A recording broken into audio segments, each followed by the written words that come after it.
Tejul eviye, dualardın tacısı. Dualar көп. Ошо дуалардын ичинен эң жетип турганы, баарын камтып алганы, бардык толгон токой миллион миллиарддаган дуалардын ичиндеги маанини, магызды, пайда касиетти өз ичинде камтып алган бир дуа бар. Ошону эң көп айтсаңыз, бардык дуаларды өз ичинде камтып алат. Субханалла. Бирок сиз ушул мен айта турган азыр дуаны билесиз. Бирок маани бере бербейсиз. Азыр мен айткандан кийин жакшылап угуң, жакшылап түшүнүң да, мындан кийин бассаңыз турсаңыз, колду көтөрүү шарт эмес мисалы дуада.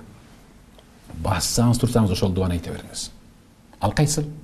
Угуп туруң. Роббана атина фид дунья хасана ва фил ахирати хасана ва кина азабан нар. Бул дуаны сиз жат билесиз да. Баарыбыз билебиз, Кудайга шүкүр.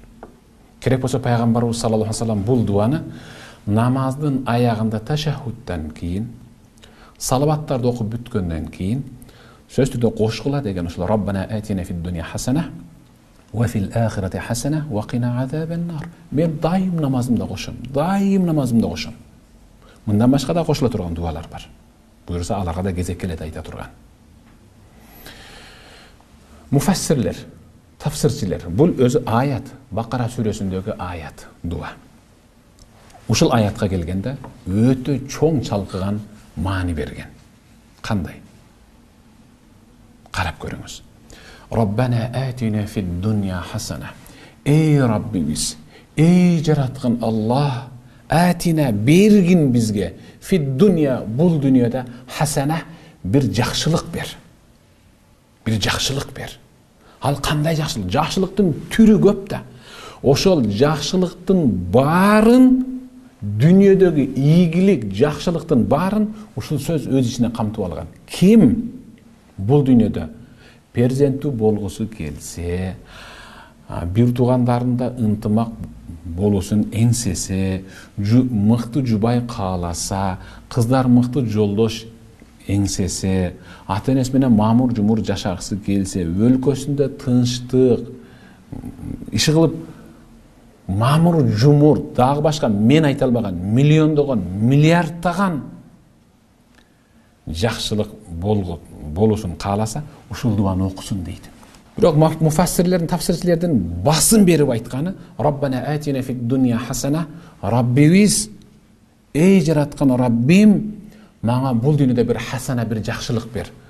Ошол ток этери, бул дүйнөдөгү жакшылыктын ток этери кайсыл десе, эгер эркектер ушинтип дуа кылса, Аллахым мага бир жакшы мыкты жубай бер. Мени уккан, алажипти аттабаган, көзүмө чөп салбаган, каяш айтпаган, чоочун башка эркектин көздөрүнө жасанып көрүнбөгөн, намазхан, пешенеси саждадан үзүлбөгөн, үлгүлүү, өрнөктүү, тосук, жабык, бейиштик бир аял бер деген түшүнүк.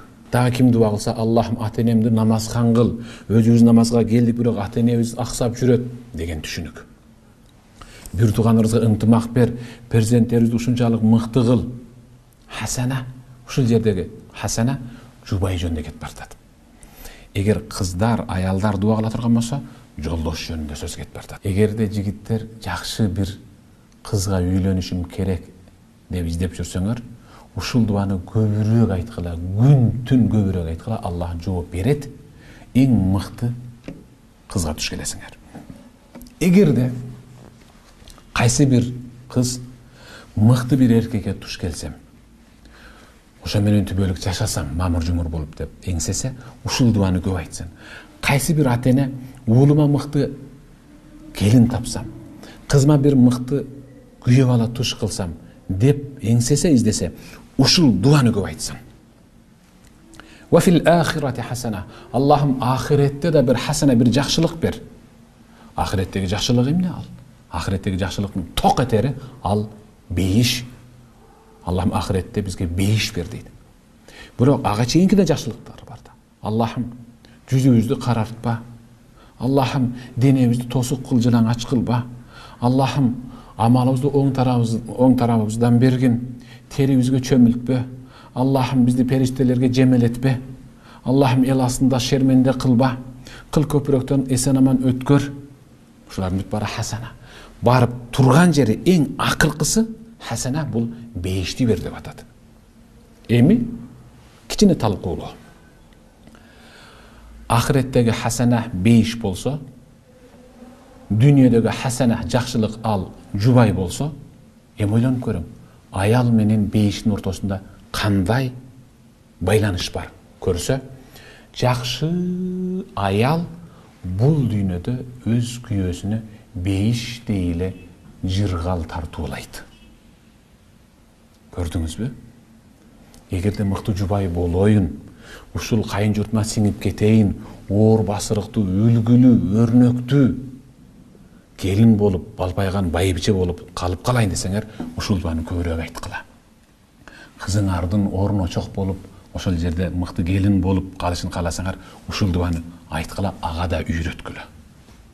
Вакина азабан нар. Аллахым бизди тозак азабынан сакта.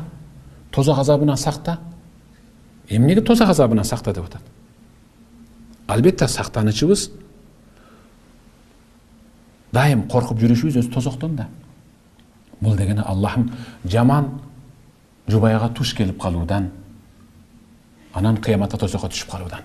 Көрсө, кыяматтагы тозоктун азабы менен бул дүйнөдөгү ажаан аялдын заардуу тили тозак азабы менен бирдей. Андыктан дуалардын таажысы болгон бул дуаны сиз билет болчусуз, бирок ушунчалык маанисин билбейт элеңиз. Ошондуктан көп кайталай бербейт элеңиз да.